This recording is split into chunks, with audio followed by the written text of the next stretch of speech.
Hello everyone, कैसे हैं आप सब लोग। लव फॉर गार्डनिंग में आप लोगों का बहुत बहुत स्वागत है। तो आज मैं आपको मूंगफली के छिलके के साथ कुछ चीज़ें और मिला के एक ऐसा खाद बनाने के लिए बताने वाली हूं जिससे आपके प्लांट में ग्रोथ भी होगी, फ्लावरिंग भी होगी और प्लांट आपके हमेशा तरोताज़ा फ्रेश बने रहेंगे।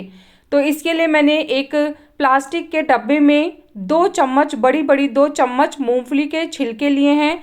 तो मैंने इन मूंगफली के छिलकों को मिक्सर में पीस लिया है और पीसने के बाद ये कुछ इस तरीके से बारीक हो गए हैं। अगर आप चाहें तो इसको कूट भी सकते हैं, लेकिन अगर आप मिक्सर में पीस लेंगे तो ये ज़्यादा बेटर होगा। तो इन छिलकों को मैंने धो लिया था और धोने के बाद मैंने इन्हें सुखा लिया है और सूखा होने के बाद फिर मैंने इन्हें मिक्सर में बारीक क्रश कर लिया है और अब उसके बाद मैं इसका इस्तेमाल करने वाली हूँ। तो आप चाहें तो इसको ऐसे ही जब हम कोई प्लांट रिपोर्ट करते हैं तो आप सॉइल में भी इसे मिक्स कर सकते हैं और अगर आप चाहें तो इसका फर्टिलाइज़र भी तैयार कर सकते हैं। तो उस मूंगफली के छिलके के बाद मैंने यहाँ पे 1 बड़ा चम्मच गाजर के छिलके लिए हैं। तो जो गाजर हम छिलते हैं उनको भी मैंने इकट्ठा कर लिया है और ये फ्रेश छिलके हैं, मैंने इन्हें ड्राई नहीं किया है। तो उन छिलकों को भी मैंने इसी मूंगफली के छिलके में मिक्स कर दिया है। और अब जो मैं मिक्स करने जा रही हूँ ये है केले के छिलके। तो ये एक केले का छिलका है जिसको मैंने छोटे छोटे टुकड़ों में काट के और ड्राई कर रखा है पहले से ही। और अब मैं इसमें पानी ऐड करने वाली हूँ। तो जो पानी मैं ऐड करने जा रही हूँ ये देखिए, ये वर्मी कंपोस्ट का पानी है और इसको मैंने किस तरीके से तैयार किया है वो भी मैं आपको बताऊंगी। अभी फ़िलहाल लगभग आधा गिलास पानी मैं इस वर्मी कंपोस्ट का अपने इस डब्बे में डाल दे रही हूँ। ये देखिए, तो आपको ये चीज़ें खाली मिक्स करनी है और उसके बाद जो ये खाद बन के तैयार होने वाली है ना, इसके तो अनगिनत फ़ायदे हैं। तो ये वर्मी कंपोस्ट का पानी मैंने कैसे तैयार किया है चलिए वो भी मैं आपको बता देती हूँ। तो मैंने लगभग 3 दिन 4 दिन पहले इसका वीडियो आप लोगों के साथ शेयर भी किया था। तो अगर आपने नहीं देखा है तो मैं आई बटन पर लिंक लगा दूंगी, आप देखिएगा। ये बहुत ही अच्छी खाद होती है। तो मैंने यहाँ पे लगभग 4 चम्मच वर्मी कंपोस्ट के ले लिए हैं। ये देखिए, आप चाहें तो गोबर की खाद भी ले सकते हैं।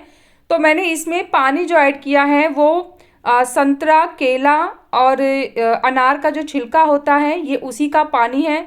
मैंने इसे 2 दिन तक भिगा रखा था और भिगाने के बाद अब जो पानी हमारा तैयार हुआ है वही पानी मैं वर्मी कंपोस्ट में डाल दूंगी। तो इसको डालने के बाद अब हमें इसे कम से कम 3 से 4 दिन के लिए ऐसे ही भीगे रहने देना होगा। आप 24 घंटे बाद भी इस पानी का इस्तेमाल कर सकते हैं और ज़्यादा से ज़्यादा आप 4 दिन तक इसको भिगा के रख सकते हैं। तो यही पानी जो मैंने तैयार किया था इसी को मैंने उस मूंगफली के छिलके वाले फर्टिलाइज़र में डाला है। इस पानी से, क्योंकि इसमें वर्मी कंपोस्ट डाला है मैंने, तो इसमें नाइट्रोजन की जो मात्रा होती है वो बहुत ज़्यादा होती है। तो इससे जो हमारे प्लांट की ग्रोथ है ना उस पर बहुत ही अच्छा असर पड़ेगा। अगर आपके प्लांट में ग्रोथ नहीं हो रही है तो आप इस तरीके से आप पानी दीजिए, ये वाला जो वर्मी कंपोस्ट वाला है, आपके प्लांट की ग्रोथ बहुत ही तेज़ी से चलना स्टार्ट हो जाएगी। तो यही पानी मैंने इन मूंगफली के छिलकों में डाल लिया है। अब हमें इस खाद को तैयार करने के लिए इसे 24 घंटे के लिए छोड़ना होगा, लेकिन इससे पहले 1 गिलास नॉर्मल पानी भी मैं इसमें ऐड करने जा रही हूँ। सिर्फ 1 गिलास पानी ऐड करना है अभी फ़िलहाल के लिए, फिर हम इसे 24 घंटे के लिए छोड़ देंगे। ये अच्छे से सभी चीज़ें आपस में डिकम्पोज्ड होंगी और फिर उसके बाद इसे किस तरीके से इस्तेमाल करना है वो भी मैं आपको बताऊँगी। जो मूंगफली के छिलके होते हैं वो जल्दी भीगते नहीं हैं, तो आप थोड़ा अच्छे से चम्मच से चला लीजिएगा और चलाने के बाद फिर इसको किसी भी बर्तन से ढक दीजिए। इसको खुला नहीं रखना है और बहुत टाइट भी नहीं बंद करना है, बस इस तरीके से किसी भी बर्तन में ढक दीजिए। और ढकने के बाद अब हम इसे ऐसी जगह पे रखेंगे जहाँ पे धूप ना आती हो, डायरेक्ट सनलाइट इस पे नहीं पड़नी चाहिए। तो अब मैंने इसको रख दिया था और अब मैं आपको 24 घंटे बाद का दिखा रही हूँ रिजल्ट। तो अब इसे रखे हुए 24 घंटे हो गए हैं। अब इसे यूज़ कैसे करना है चलिए इसके बारे में बात कर लेते हैं।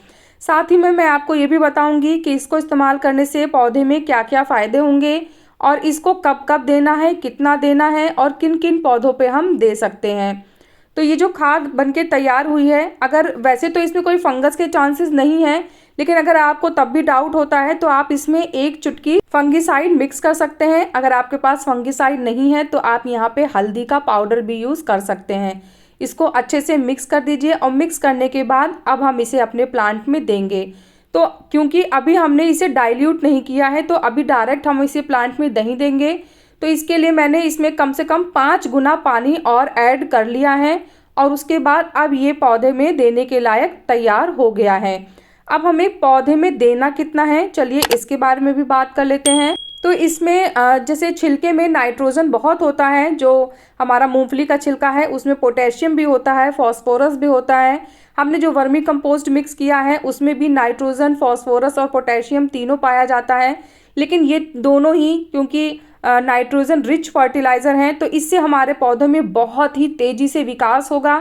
सर्दियों में क्या होता है कि बहुत ठंडी होती है, तो ऐसे में हम अपने प्लांट को जो गर्म खाद देंगे उससे हमारे पौधे बहुत ही तेज़ी से बढ़ेंगे। तो एक तरीके से ठंडियों में ये गर्म खाद है हमारे पौधे के लिए। कितनी भी रुकी ग्रोथ होगी प्लांट की तो ये हमारे प्लांट की ग्रोथ को बढ़ा देगा। हमें एक पौधे में कम से कम 100 ml तक ये खाद दे देनी है। अगर पौधा ज़्यादा बड़ा है तो आप 150 ml तक दे सकते हैं, लेकिन इससे ज़्यादा नहीं देना है। आप इस खाद को महीने में एक बार इस्तेमाल कर सकते हैं, 20 से 25 दिन में भी दे सकते हैं, लेकिन इससे कम टाइम पे मत दीजिएगा। जैसे 10 से 15 दिन के बीच में मत रिपीट करिए। आप 20-25 दिन में या एक महीने में एक बार इस खाद को दे सकते हैं। तो हमने यहाँ पे मूंगफली के छिलके लिए हैं, वर्मी कंपोस्ट लिया है, तो इन दोनों में ही हाई नाइट्रोजन होता है। हमने केले के छिलके का भी इस्तेमाल किया है, तो केले के छिलके में पोटेशियम बहुत ही ज़्यादा मात्रा में पाया जाता है। हमने यहाँ पे गाजर के छिलके लिए हैं, तो उसमें भी बहुत सारी ऐसी खूबियाँ होती हैं जो हमारे प्लांट्स की ग्रोथ के लिए फ़ायदेमंद होती हैं। ये सारी खादों से हमारे पौधे बहुत ताकतवर बने रहेंगे, हमारे पौधों की ग्रोथ भी बहुत अच्छी से होगी। और अगर आपके पास ये खाद बच जाती है तो आप फिर से इसमें 1 गिलास पानी डाल के और इसे रख दीजिए और आप 2 से 3 दिन तक इसको ऐसे ही छोड़ दीजिए और फिर उसके बाद आप जैसे जैसे मैंने बताया है फिर से इसे इस्तेमाल कर सकते हैं।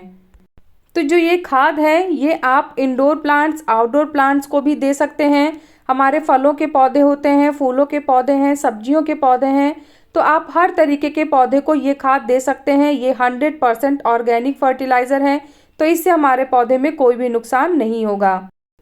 खासकर सर्दियों में मूंगफली के छिलके बहुत यूज़ होते हैं, लोग काफ़ी मूंगफली खाना पसंद करते हैं, तो इनके छिलकों को बस आपको फेंकना नहीं है और जो जो चीज़ें मैंने बताई हैं उनको फॉलो करना है। ये फ्री की कुछ चीज़ें हैं जो वेस्ट होती हैं पर हम उन्हें फेंक देते हैं, हम सोचते नहीं हैं कि इसका हम किस तरीके से इस्तेमाल कर सकते हैं।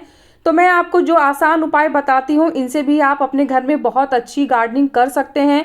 तो इन सभी जानकारियों के लिए अगर आपको ज़रा सी भी जानकारी पसंद आती है तो उसके लिए आप मेरे चैनल को ज़रूर सब्सक्राइब करिएगा और मेरी वीडियोस को अगर पसंद करते हैं तो एक लाइक ज़रूर दे दिया करिए, इससे हमारा भी प्रोत्साहन बढ़ता है। तो कैसा लगा मेरा आज का ये वीडियो मुझे ज़रूर बताइएगा। अगर आपको वीडियो पसंद आया है तो वीडियो को लाइक करें, चैनल को सब्सक्राइब करें और प्लांट से रिलेटेड अगर कोई भी क्वेश्चन आपके माइंड में है तो आप कमेंट्स के थ्रू मुझसे बात कर सकते हैं। मिलते हैं फिर नेक्स्ट वीडियो में, तब तक के लिए बाय, टेक केयर।